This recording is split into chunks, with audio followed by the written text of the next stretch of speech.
दिल्ली विधानसभा चुनाव में इस बार पिछले 3 चुनाव से कम मतदान हुआ है। सबसे ज्यादा वोटिंग नॉर्थ ईस्ट दिल्ली में और सबसे कम वोटिंग साउथ ईस्ट दिल्ली में हुई है।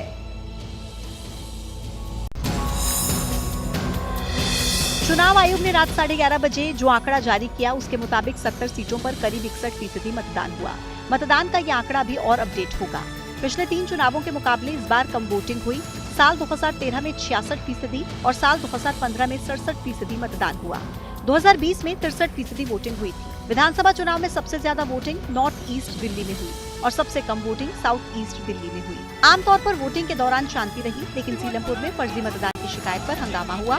यहाँ बीजेपी कार्यकर्ताओं ने आरोप लगाया कि बुर्के में महिलाओं से फर्जी मतदान करवाया जा रहा है। इस आरोप पर आम आदमी पार्टी और बीजेपी के कार्यकर्ता भिड़ गए। फर्जी कोई 300-400 वोट है ना, इन्होंने लोनी उत्तर प्रदेश से मंगाई है और वो मास्क या बुरखे की आड़ में वो फर्जी वोट डाल रहे हैं। वहीं वोटिंग के दौरान आप सांसद संजय सिंह ने नॉर्थ एवेन्यू एन ब्लॉक में पैसे बांटने का आरोप लगाया। नॉर्थ एवेन्यू में एन ब्लॉक खुलेआम पैसे बांटे जा रहे थे। भारतीय जनता पार्टी के लोगों के द्वारा उंगलियों में स्याही लगाई जा रही थी। और वहीं एग्जिट पोल के मुताबिक दिल्ली की जनता इस बार उलटफेर के मूड में दिख रही है। वोटिंग खत्म होने के तुरंत बाद ही आए ज्यादातर एग्जिट पोल्स ने दिल्ली में भारतीय जनता पार्टी की जीत का दावा किया है। दिल्ली में वोटिंग खत्म होने के बाद 11 एग्जिट पोल आए। ज्यादातर एग्जिट पोल में बीजेपी की जीत और आम आदमी पार्टी की हार की संभावना जताई गई। मैट्रिक्स के एग्जिट पोल में आम आदमी पार्टी को 32 से 37 सीट, बीजेपी को 35 से 40 सीट, कांग्रेस को 0 से 1, अन्य का खाता भी नहीं खुलने का अनुमान है। बात वोट प्रतिशत की करें तो मैट्रिक्स के एग्जिट पोल में आम आदमी पार्टी को 44% वोट, बीजेपी को 46% संभव, कांग्रेस को 8% वोट मिलने का अनुमान है। यानी मैट्रिक्स के एग्जिट पोल में दिल्ली में बीजेपी की सरकार बनती दिख रही है। केजरीवाल की हार नहीं बल्कि केजरीवाल के झूठ की हार।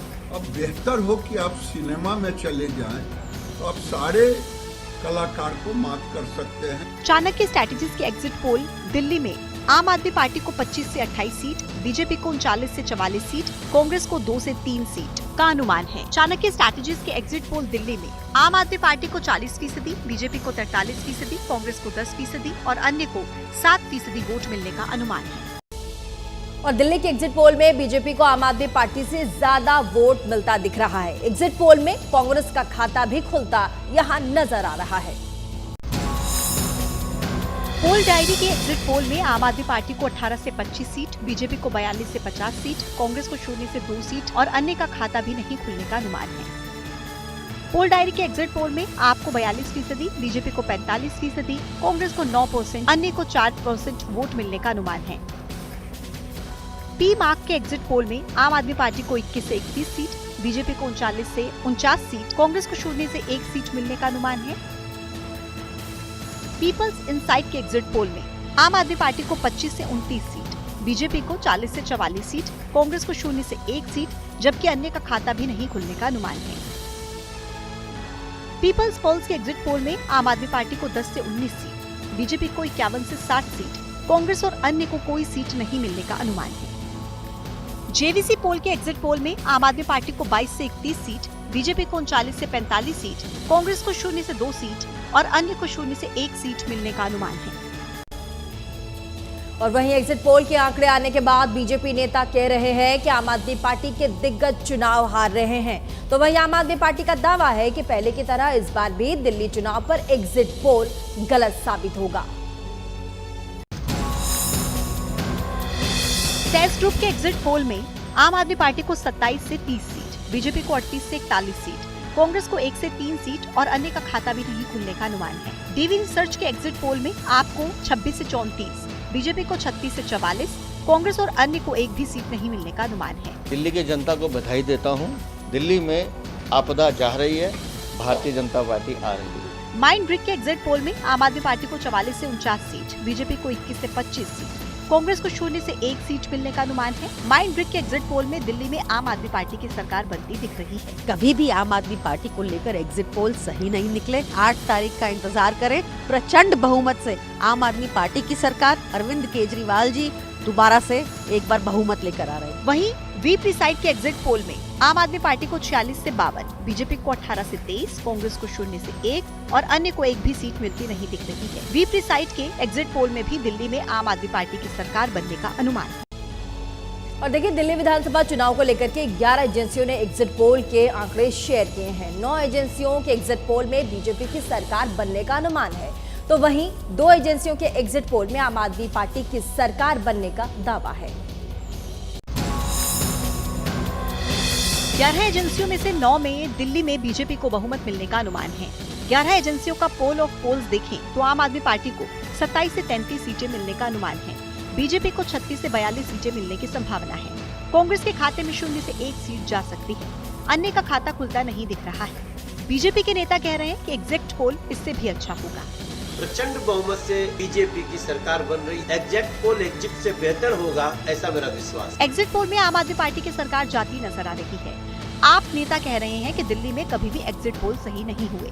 2013 के एग्जिट पोल ने हमें हराया, 2015 के एग्जिट पोल ने हमें हराया, 2020 में फिर हमें कम सीटों पे आका गया और 2025 में भी पहले के हिसाब से हमारी सीटें कम दिखाई जा रही हैं। ओवैसी की पार्टी भी एग्जिट पोल पर सवाल उठा रही है। ये एग्जिट पोल है, एग्जैक्ट पोल नहीं है। जब रिजल्ट आएंगे 8 तारीख को तो हमारे दोनों कैंडिडेट इंशाल्लाह बहुत अच्छी मार्जिन के साथ जीतेंगे इस बार।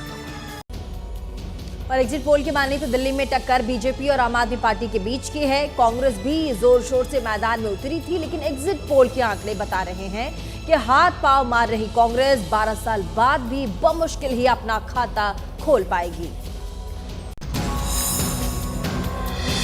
हर रैली और सभा में राहुल गांधी की अपील के बावजूद एग्जिट पोल के आंकड़े बता रहे हैं कि दिल्ली वालों ने कांग्रेस को समर्थन नहीं दिया। दिल्ली में कांग्रेस ने आखिरी बार साल 2013 में 8 सीटें जीती थी, लेकिन 2015 में आपकी लहर में कांग्रेस का खाता भी नहीं खुला। 5 साल के बाद 2020 में कांग्रेस एक बार फिर से 0 से आगे नहीं बढ़ पाई। दिल्ली में इस बार राहुल और प्रियंका की जोड़ी ने मिलकर प्रचार किया।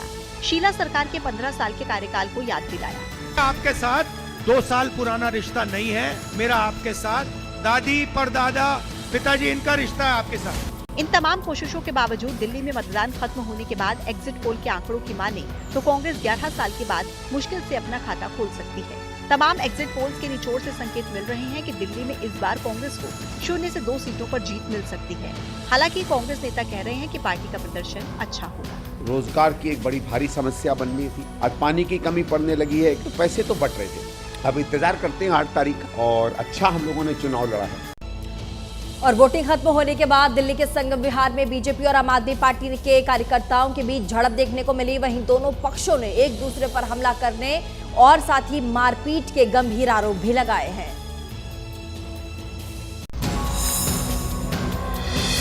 वोटिंग खत्म होने के बाद संगम विहार में बीजेपी और आम आदमी पार्टी के कार्यकर्ता आमने सामने आ गए।